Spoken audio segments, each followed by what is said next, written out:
Come on, did you guys enjoy? Alright, so now we'll be opening the floor for the press people to answer questions from the cast. Anyone who would want to... Question from the press? Okay, Inigo first. Okay. What about the rest of the cast? Anyone else? Alright. Kindly tell us your name and your affiliation from the media. Hello po. This is Matt Susara po from Lacochera Lovers. Question po for Sir Allen. Paano po yung naging process nyo dun sa tatlong characters na pinlay nyo dito? Parang slow mo.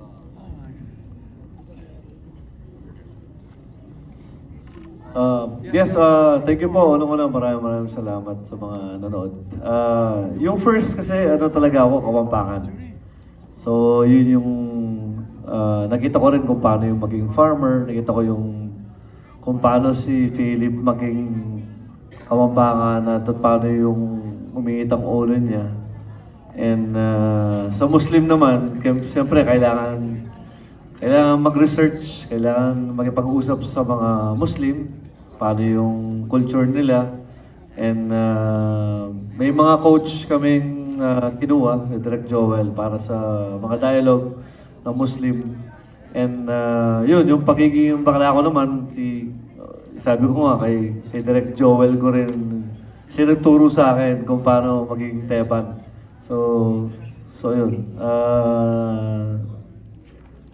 Ganun kahirap yung role ko dito sa Fatherland. Yeah. Thank you. Okay, mag-entertain na lang tayo ng 3 more question. Thank you, Matt.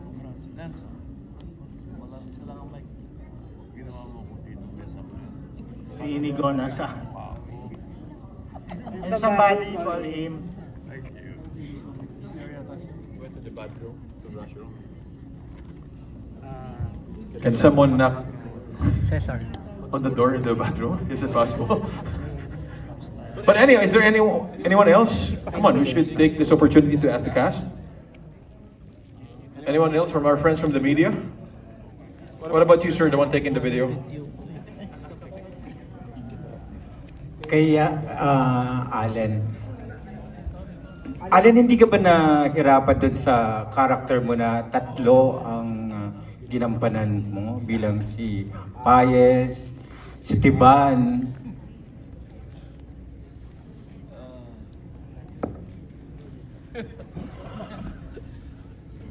Nahihirapan, siyempre nahihirapan po ako dun sa tatlong character. Siyempre, hindi siya mahirap gawin, pero ginawa namin yung direct, nag-start kami sa Pampanga, tapos after nung Pampanga, nag-Muslim, tapos nag-changes yung Teban. So far, dahil kay Direk Joel, yun nga, kung believe ka sa director mo, mas nagiging magaan sa amin bilang para yun, ganapin yung mga role namin. Lalo na ako, tatlo yung personality ko. Kaya yun, medyo mahirap pero dahil kay Direk Joel, naging magaan para sa amin lahat.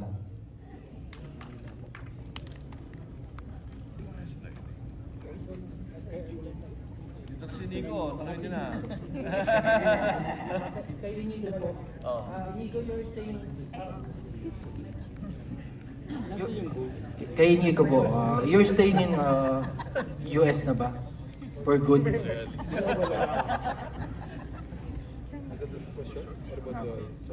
And then, paano mo yung consideration of offsetting projects din? Yung process na ginagawa mo kung may mga proyekto ka rito sa Pilipinas. So did you bring your US passport with you? Filipino passport po actually. Para sa akin, kung Direk Joel yun, siyempre, uuwi ako para dun. And syempre, I go back and forth. It's not like I'm staying in the States forever. I still like to be here in the Philippines. This is where my life is. This is where my family is. So sa akin, you know, I'm glad that I get to do projects in the States and I get to do projects here. But I would still prioritize my work here.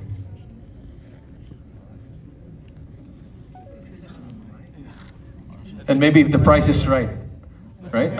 Of course. Oo nga, isa lang talaga yung mic. Direk, we were requesting for different mics. But I don't know why they... One last question, okay.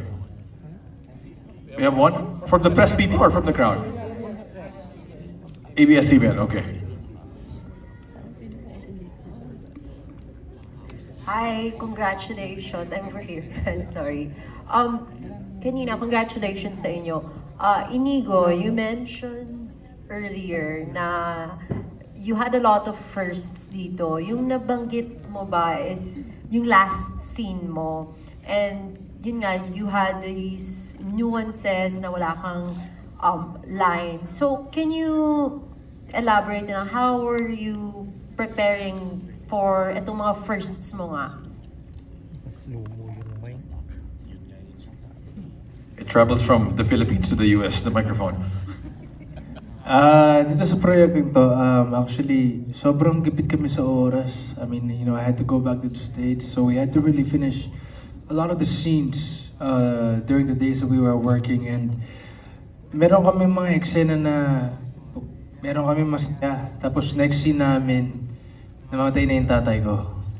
So, alam mo yung parang, sabi ko, handa ba ako dito? Handa ba akong gawin to? Kasi lahat ng proyekto ko, all of my projects before, Love Team, Pa-Cute. So, I'm not used to that. You know, I'm not used to doing heavy scenes. If you notice, almost, I think 70% of the movie, I'm crying. And, si Direk Joel talaga yung nag-push sa akin na ibigay yung lahat ng instructions, ibigay lahat ng emosyon na kailangan kong ibigay at kung saan ako nanggaling, ano yung pinanggalingan ng karakter ko. And siguro yung first sa akin is just being able to do scenes that I never knew I could do.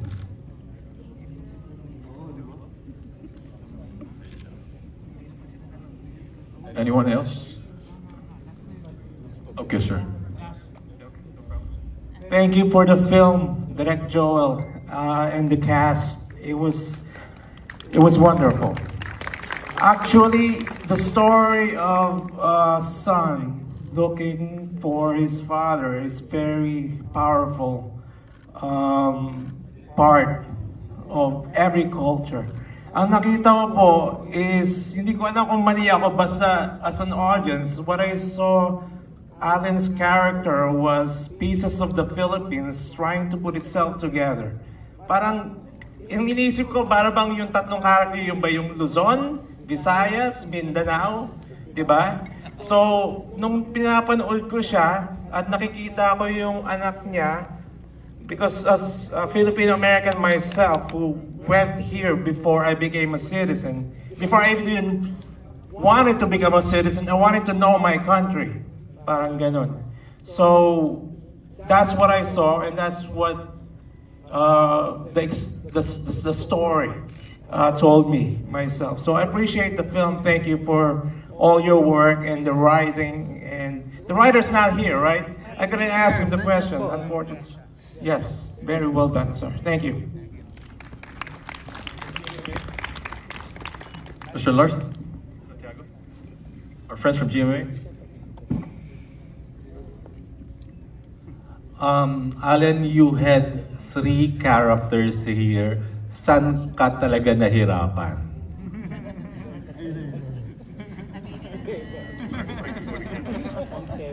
That's a good question.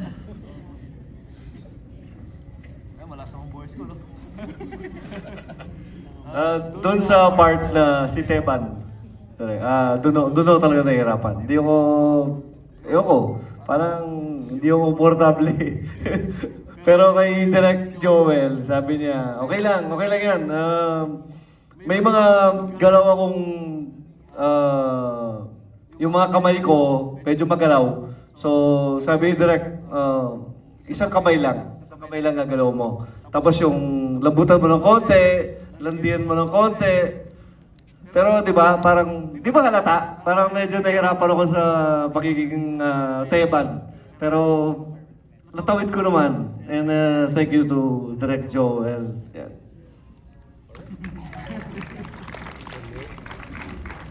Mukhang machong bading pa rin no? Pero you did well. Palakpakan naman po natin. No? So anyway, my dear friends, and why don't you give all yourselves a big round of applause as well for joining us for this wonderful celebrity premiere night of the movie Fatherland. We expect you to share it to your friends and families. And please don't support piracy, okay? Mag-buy po tayo ng ticket sa pelikulang Pilipino. So I'll be passing the microphone to the cast, maybe farewell message from the beautiful lady all the way to you, sir. To the writer, okay? Well, congratulations to us. And thank you all for being here. Sana nagustuhan niyo po yung movie. And again, share to your friends and to your family. Thank you. Thank you so much everyone for being here with us. And Direk, super honored ako na nakatrabaho kita. And everyone here, Inigo, share it with your friends. And thanks for joining us again. Salamat sa oras ninyo and suporta. So, yun nga po, sana ikalat natin sa mga kamag-anak at kaibigan natin na palabas ng Fatherland and to watch it. Thank you very much. Congratulations, Direk. Congratulations, Sir Benji. And to the cast, congratulations.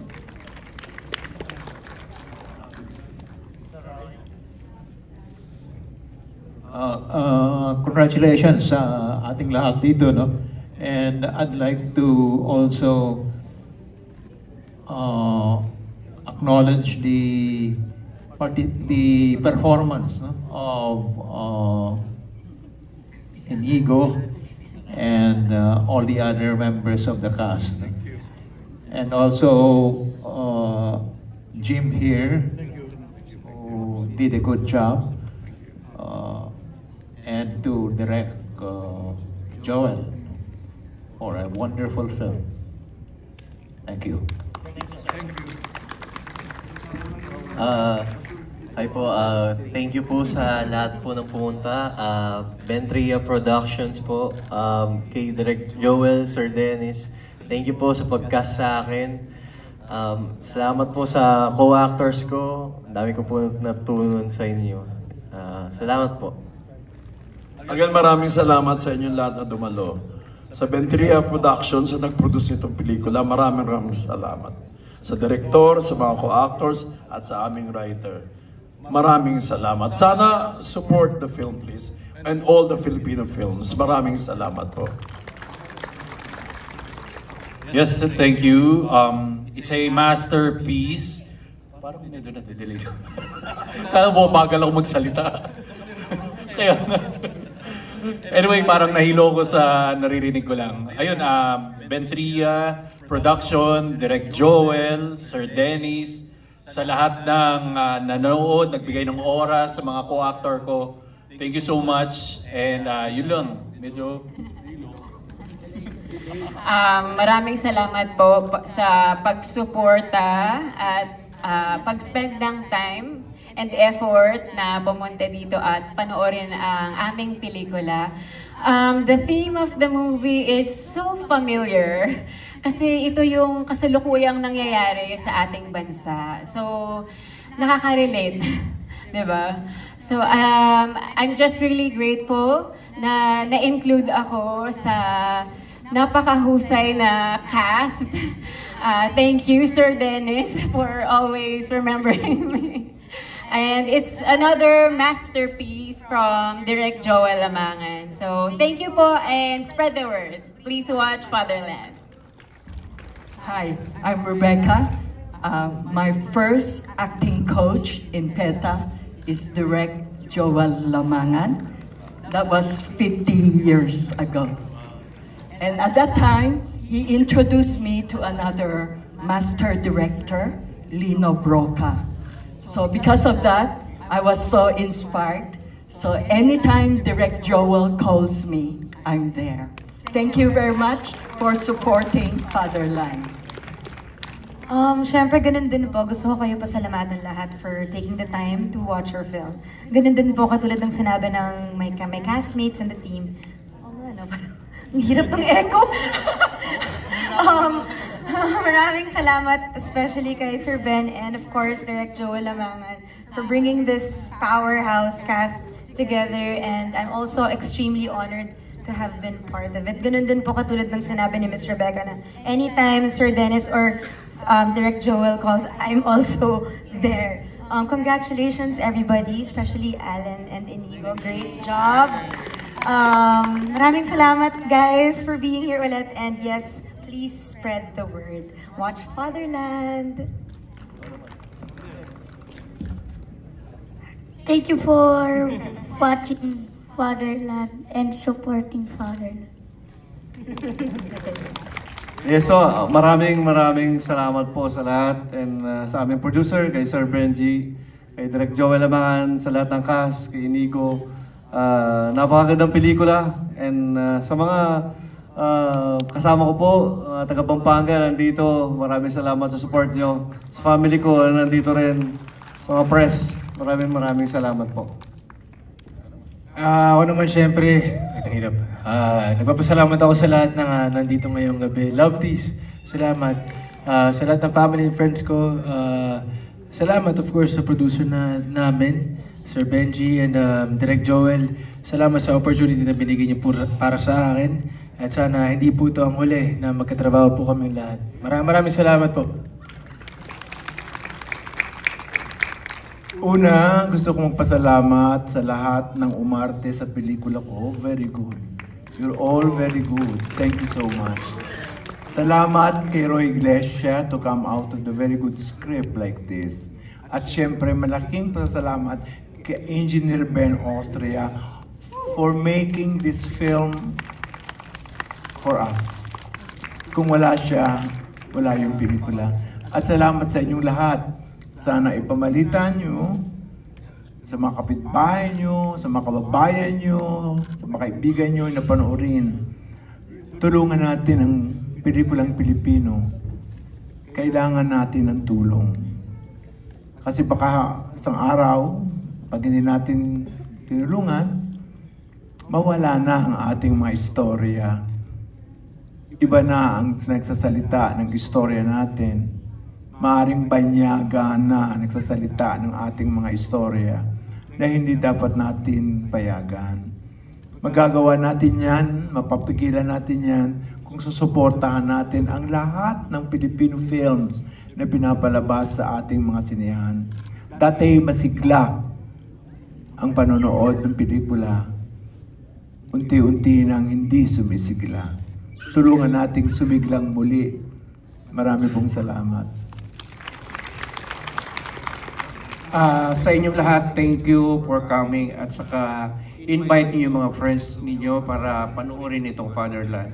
So thank you sa mga stellar actors and of course our director. So napakahirap ibuo itong istorya na to kasi 3 minute story. So thank you Direk for napakasipag ni Direk kahit mainit, lahat ng ginawa niya. So lahat ng mga stellar actors, they are very good in acting. So sana suportahan natin yung film industry. So maraming salamat.